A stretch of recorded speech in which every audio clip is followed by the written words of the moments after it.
The first time I had a leadership experience, I was in high school again, grade 10, it would have been grade 7 when I was doing debates and all of that, but at grade 10, I was asked to host one.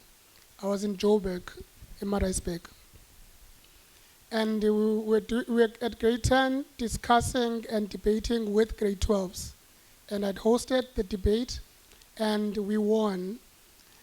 The following year, I became the head prefect of the whole school. At this stage, the director of the private school I was attending would liaise with me every time that he would make a very big decision with the school, including the one that he needed to sell the school to someone else. I was privy to most of this information. This made me to believe that I had a responsibility not only to cause problems, but to prepare my peers, my generation, towards an imminent change. Sometimes they would not know about it, sometimes they would know about it. But it would be the willingness to participate in change. At grade 10, I had organized, I was back in Port Elizabeth, I had organized, excuse me, a metric dance protest when we didn't have, we were told we were not going to have a closing function, a metric dance. I'd organize a strike, a Tembelihle, a Tech, a New Bright, and convene all the masses in grade 12 to go and negotiate with the teachers that if they don't have the money, which they didn't have, we would actually fundraise and actually organize our own metric farewell. They agreed to it. We raised the money, of which I was chairperson of that farewell committee. We raised so much money that our farewell, the formal session, was on Thursday in 2002 at Tembelihle. That's where I went to. I did my grade 12. So it was on a Thursday, and for your information, Utatu Unyoka, the lawyer, was our guest speaker. And on Friday, we had a metric dance, an after party, which lasted until Sunday, because we had access of resources to actually carry ourselves, and we hired a house at dispatch and called the police to come and observe around, because we are in the neighborhood, of which they obliged. I stayed only Friday. I couldn't take the following day because people were eating, drinking, and all of those things.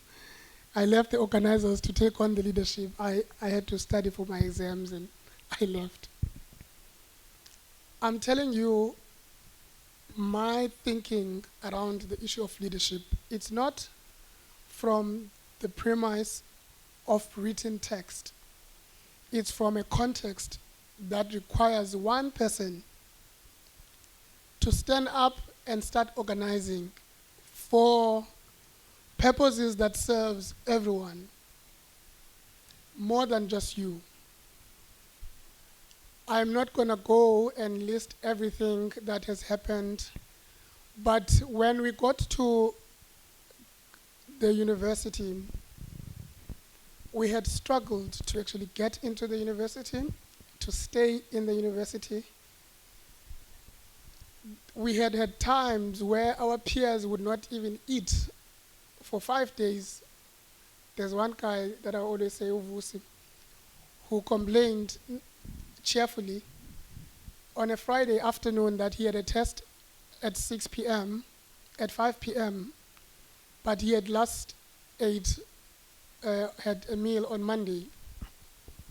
But that was not the issue. The issue was the test that was a few hours from where he was.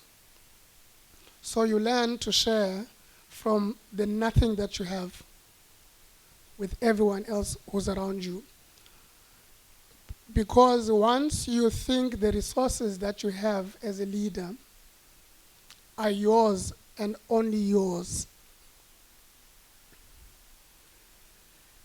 you are taking away an opportunity to connect and to serve those of your immediate surrounding. And you need that, because there'll be a time where you're going to sit and need someone to come through for you, but people will be turning their backs on you, because in you there is no innate desire and a sense of service to your generation, to the people around you. You don't get influence and support and respect when you need it.